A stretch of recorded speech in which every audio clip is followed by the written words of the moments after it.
Hello everyone and welcome to this week's Market Talk. And joining us this time we have John Stewart, who is the European Head of FER, Food Service Equipment Rental, which is a division of PKL. And we have Steve McGarvey, who is the Sales and Marketing Director at Victor Manufacturing. So thank you very much, guys. Appreciate you joining us. I'm going to start off with John this week. So John, FER, it's rebranded from U-Select, which was launched a few years ago by PKL. So can you kind of just give us a bit of an insight as to what that means, why it's rebranded, and what benefits that will bring? Well, yeah, I've been at PKL for 15 years, so yeah, quite a while. And I was kind of there when we first launched U-Select. And PKL is, whilst we do projects all over the world, we are ostensibly a UK-based business, and we very much saw U-Select as a UK-based business. And the idea of it was like, you select the rental program that best suits you and your business. And we were acquired by the Lowe Group in 2019, and Lowe Group is very much a global organisation. And as part of a sort of global brand, we found that the U-Select name itself didn't work in other territories. So we've actually launched a version of U-Select, which is Food Service Equipment Rental, in the US. And actually, if you launch it in the US, the Food Service Equipment is a name that really sort of does what it says on the tin. We really found that worked much better in other territories. So actually, why not rebrand U-Select to Food Service Equipment Rental? So it's just we can share the same name globally, which does make it a lot easier when talking to sort of manufacturers all over the world. Mm-hmm. Excellent stuff. So does this mean that you've had kind of more closer links with your US branch, and how is the market reacting to this rebrand at the moment? So I mean, the reaction's been really positive. Actually, I think we had some concerns, but actually our marketing team and all our teams worked together really hard to sort of inform our customers, keep them updated, because that's the main thing. If they're working with, you think, well, who's this other company that's now contacting me? So a lot of work went in from our marketing team, which I'm more than happy to take credit for. But yeah, they did work really, really hard to change the website and everything, and it really couldn't have gone much smoother. I think we launched in the US in September, and that was obviously very challenging, launching a new business kind of overseas. But again, what's really good is working with the Lowe Group. PKL and Lowe had kind of been worked together for years anyway, so it's really nice how the teams kind of work together. There've been plenty of Zoom calls and team meetings to try and kind of launch, but it's gone really successfully in the US as well. So I think we're really happy, and it's really great being part of a sort of global organisation now. Yeah, that's fantastic to hear. And we'll return to the subject of the business shortly and delve a little bit more into the business model, which is extremely interesting. For now, I'll bring you into the conversation, Steve, from Victor's point of view. Bring us up to date on where you are as a business and sort of your outlook for the market moving forward. Yeah, we pushed forward with our plans. So for anyone that doesn't know, we were part of a management buyout in 2019. And part of that management buyout was we'll put a 5-year strategy in place. Now, as bad as this year has been with regards to the pandemic and stuff, what it has probably let us do is push forward with them plans faster than we would have in normal times. So things like we've been looking for a new building, and it struggled for a while getting the right size premises in the right area that we wanted. So luckily for us and not so much for others, a building come about in Keighley, which is about 11 miles from where we were originally. A building that was 48,000 square feet bigger than what were in the 3 existing buildings we had in Bradford. A building that was already used as a manufacturing plant. So from our point of view, it allowed us to push on with our plans a bit faster. In November last year, we actually moved into the new premises. And for anyone who's moved house at all, knows how stressful it is to try moving 3 factories across. And again, to be honest, even the downturn in turnover has probably helped with any sort of disruption to service. Going forward, lead times have not really been hit. We've been able to move everything across and get pretty much set up now in the time given. So it's been good. And the aim of that move, does that give you significantly more capacity than what you had before? Yeah. The old building was an old mill, so we're governed by the size of the building and with regards to how we wanted to manufacture and what we wanted to manufacture. So hence why we're looking for a new building in the first place.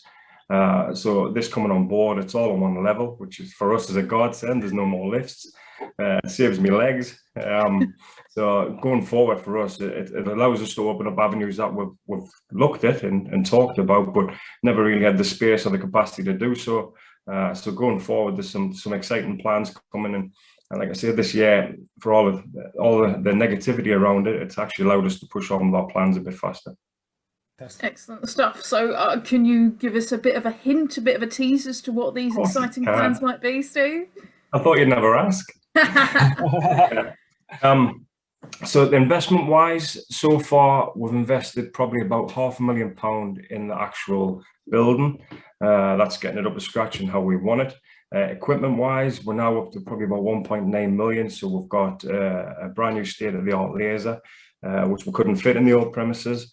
Along with that, we've got a 72 pallet capacity automation system. So the efficiencies that affords in the manufacturing process going forward will just serve us well. With regards to other products ranges, things, even things like general fabrications, we've never actually looked at it in the past, just purely because of space. We didn't have the space to do so. Maybe that's something we'll look at, bringing other options in house, like paint shop in house, glass bonding in house. So there's some exciting times to come. Good stuff. Okay, we'll come back to you. But for now, we'll go back to John.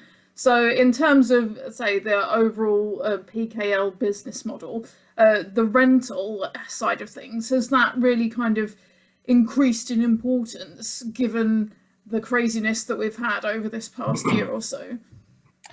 I mean, I think rental is, I've only ever sold rental, so it's always been pretty important to me. But I do find that what we have noticed that our customers really like the flexibility of our offers. So, we have offers for like 1, 2, 3 and 5 year rentals with kind of the maintenance included. And I think over the last, year, we have had customers come on to us, looking to add maybe things like pizza ovens so they could do delivery service. Or, what's been really great is them coming on to us needing stuff for additional capacity. But the point is, where capital, they haven't had the capital, or perhaps banks and finance companies aren't lending as easy. The fact that they can just call us up and add to their rental really quickly and easy it's been really helpful for them. And I think that's why kind of for us, we've seen kind of our customers really do well out of this. Has the customer demographic and profile changed throughout the pandemic, would you say? Yeah, I think what we had to do during the pandemic is really follow kind of the market, which obviously you do as a business anyway, but it really heightens it when you're changing it every 3 weeks. And it was really nice to see the way all the team at PKL, like everybody from sort of operations, marketing, sales, work together really closely to kind of feed into what it is we're supplying that equipment as well, and supplying all the different kind of areas that needed support. So yeah, yes, we are looking at the market, and it is so. I think it was. I'm looking forward to the future now, where hopefully things don't change quite so quickly, and we can kind of get back to, I hate to say it, like a normal, whatever that might be. Yeah. What would you say is a typical customer that uses rental equipment as opposed to a customer that wants to buy it and own it outright? I think it's if you'd have asked me a year or two ago, it was very much kind of I would say a lot of our customers would kind of sort of use typical pubs. Someone would be going in, and what they'd want is kind of a dishwasher, glass washer, or an ice machine. And we used to chuckle when those inquiries would come in, because everyone would be the same. But actually that's broadened out so much more now. You've kind of our customer base is broadened. So it's retail outlets looking for kind of multi-deck, or is it sort of existing businesses looking to add like ventless solutions, because that was something that was really popular and I think will continue to be popular. So I mean, it's kind of less about maybe the customers and more kind of about the equipment they want to kind of service their needs. Okay. Sure thing. So coming back to Steve, Victor's kind of been a bit, collegiate in its business dealings recently. So you guys have partnered up with Hoshizaki for the beer station dispenser, for instance, and you guys have also partnered with Commercial Catering Project, CCP, to bring the Duke brand to the UK through those two different channels. So can you just kind of give us a bit of an overview about these partnerships that you're performing within the industry right now? Again, Claire, I think one of the things that come out of this is the industry's changing, and I think the landscape's changing slightly. And I've never really got my head around why like-minded manufacturers never work together and use the resources that they've got available going forward. So the Hoshizaki one come off of what's now commonly known as a car park catch-up, because we weren't allowed to go in anywhere. So I met their salesman, Chris Curry, out on a car park catch-up. And for once in his life, Chris had actually bought the coffees at a co-op at a Costa machine.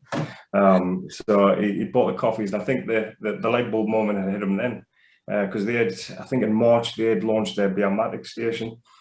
So Chris thought, well, that's a good idea. Why could we do this for beer gardens, for any hospitality industry type places?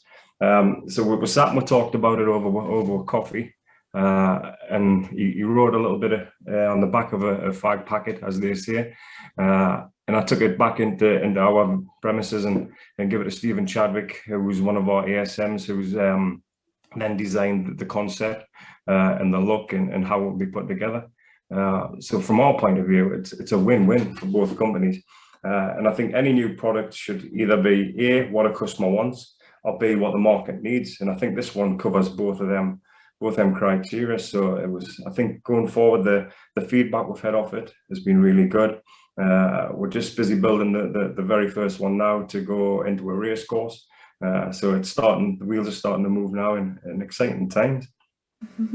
Good stuff. And then the CCP partnership with for the Duke brand, because you guys had already supplied that into the UK for a while. Yeah, we supplied Duke in the UK for probably around 3 or 4 years now. And to be honest, because of what's going on with the lockdown, Duke has probably become a bit of a bigger player for with regards to takeaway sector being quite buoyant. Dark kitchens becoming more and more prevalent in our industry going forward. So that side of our business was taken off quite nicely. So when, I'm going to be totally honest here, when the CCP partnership was meted, being a salesman, you know, we're all insular and we're all very precious about what we do. So I was like, we don't need them. But when you sit it and you look at it in the cool light of day, I can see the benefits of it. I mean, you've got Simon and you've got Rob there, who between them have got about 250 years worth of industry knowledge. So I think looking at it like that, I've made us realise that would be mental not to use that knowledge that they've got. And for Victor, it's a win because it's incremental sales. So it might be into sectors or into business or customers that we don't traditionally deal with. For Duke, it's a win because they get the increased UK sales turnover. And for CCP, they get the access to a product like Duke, and also through a company who's 76-year-old, well-established company like Victor Manufacturing. So they get all the perks of that. So again, it was a win for all. Brilliant. And just returning to the investment in the new factory, Steve, do you see that as a vote of confidence for British manufacturing of catering equipment? Without a doubt. I think going forward, I think that's going to be a bigger issue for everybody, especially with the Brexit seems to be kicking in just these last month, 6 weeks. It's definitely starting to have an effect on A, price and B, supply. So I think that to buy British now more than ever, it'll become a need for the industry as it is. And again, we need to support each other through this. We've talked about supporting the hospitality industry as we've gone through this and keeping things local, and that's what we're all trying to do. So it's got to be the same the other way as well. So I think going forward, yeah, it can only put in good stead. Yeah, sure. John, coming back to you, obviously the hospitality industry was allowed to open up outside on 12th of April and inside from the 17th of May. Are you seeing an impact in terms of the kind of inquiries that you're getting as we sort of move along the roadmap? Yeah, I think, we, as soon as really the roadmap was announced, we did notice that, there was just an air of positivity. And, personally, it was my birthday on the 14th of April, and it was absolutely lovely to sit in the beer garden with my little puppy and my wife and have a beer. And it was packed. And, we have noticed that, our customers have come back and going, actually, we're much busier than we thought we were going to be. And actually, we need extra things, which is, it is just really, really nice. And I think, I don't know, but I'm sure everyone here is just really keen to look forward to the future now and kind of, hopefully with the 17th of May and things continue to improve. Yeah. Good stuff. So what do you see as the rental division and PKL's plans over the next year or two? What do you feel that you've learned as well from this period? I think we've learned that actually, well, firstly, we've learned people can work from home. That is, a lot of my team are in their early 20s, and they've really worked really hard in quite challenging circumstances. Some of them are having to live in flats where they don't have a garden, or they were having to go living with their mum and dad, working from their bedroom. So it is difficult for those guys, and they've worked really hard and kind of everyone's teamed together. I think PKL, I've been there 15 years and I'm still a bit of a newbie there. There's people who've been there a very long time, and everybody from kind of operations, sales, finance pulled together and did everything they could to make sure we kind of did the best we could through it. And that is what was really nice. Looking forward to that, we've got a team that we all work together as one sort of big group. Good stuff. And say the plans over the next year or two, what do we think is going to happen at PKL? I think in terms of, I think for us, I think our customers enjoying the rental model. I think,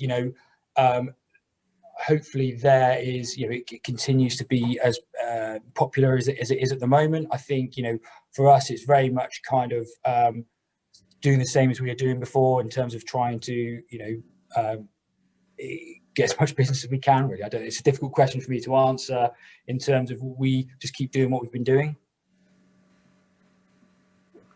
I was going to ask you as well, John, obviously the rental model is quite prevalent in other industries and other market sectors. Do you sort of take any inspiration or learnings from other industries that use that model? I think for us, what we've looked at is PKL has been a rental business for over 30 years. We've had a lot of long-term contract rentals, and that is something that we've kind of taken from that, really. What we always put for front and center everything, we are the Low Group is an events business, so when we deliver stuff, it's about delivering stuff. You've got one day to get that right, so when it arrives on site, it's got to work. So it's all about putting the customer first. So the key thing for us is maybe not look at what other places are doing, but it's more about listening to our customers and what they want, and then kind of responding to that. And that is really what we've learned all throughout COVID, is really listen to our customers, listen to what they want, and reacting quickly. Sure. Okay. And just to continue with that theme and bringing it over to you, Steve, I think probably one of the things we've seen in the past year is customers reviewing the way they would procure equipment in some respects. And, I guess a company like yourselves, it's all about new equipment sales. But clearly there's been an increase in the surplus equipment market as well. There are many more opportunities now in areas such as leasing and financing. John's obviously been speaking about rental. Do you feel like you're sort of competing against so many more sources now when it comes to trying to convince a customer to source some equipment? Yeah, without a doubt. I mean, there's not much capital out there. There's not much confidence for people opening new businesses. So you've got to get around that. And you've got to get around that. It goes back to what you said before, Andrew, about buying British. You've got to get around that, about the cost of the life cost of the product, the service that you're giving. And where we've always been quite successful is where we add value to either a dealer's business or a customer's business. We've got a lot of add-ons that come as standard, whether that be producing render drawings, producing CAD drawings, project managing the job from start to finish. And that's where we've always been successful. So from what we've seen so far, that doesn't seem to be changing. That seems to be maybe an even more valuable commodity at the minute, as numbers are dying within dealers where they may not be back off furlough, or they've actually lost numbers, unfortunately. So it's almost like we've become an extension to their sales team. So I think touch wood, where what we're seeing at the minute is pretty much as was, if not a little bit better from the customers that we used. But going forward, yeah, I mean, we've added a leasing option to our business as well. So you can say people are going to need it. We need to help people how and how we can, really. So I think that's in the last probably 2-3 weeks since the roadmap was announced. That's starting to take off now as well. So yeah, you can see things, but there is that little bit of confidence there. For sure. I think one thing I was just going to sort of add to that is, with the rental model, and something that we always, when we're renting it, we own the equipment. So we're always keen that our customers get the best equipment, because it's going to last longer for them, and there's, it means, and it's going to work, and obviously it's less maintenance for us. So I think with a rental offer, what's really good is actually it actually motivates people to look a bit more longer term. And actually, if you're only paying for it weekly, you're getting that return on investment straight away. So actually, it then prompts people to look at, right, actually, what do I want that's going to last me a lot longer, and you actually pushes people to more quality brands. Mm-hmm. That's a good point. It's a good point. We're approaching the end of our time together, but I'll just fire off one more question to you, Steve. On a personal level, you've actually been promoted in the last year into a director role. So what's that been like, stepping into that in the middle of a pandemic? Lucky me. Lucky me. It's been challenging. It's definitely been challenging on a couple of different points. It's been challenging because every day my day is taken up managing the situation, and we're having to be so proactive and so flexible in how we're dealing pretty much day from day. So that side has been quite challenging. And the other challenge is, to be honest, is the fact that probably 50% of my role I've not been able to start yet, because either customers aren't back or my staff are part-time furloughed. For example, I've had one sales meeting in the past year. We managed to sneak in before the lockdown, before Christmas. So that side has been frustrating. But I mean, I suppose what better way to start? It can only go from here, can't it? The only way is up, indeed. Yeah. I think that's a good note, a nice positive note to end on. So thank you very much, John. Thank you very much, Steve. And join us again next week for another episode of Market Talk.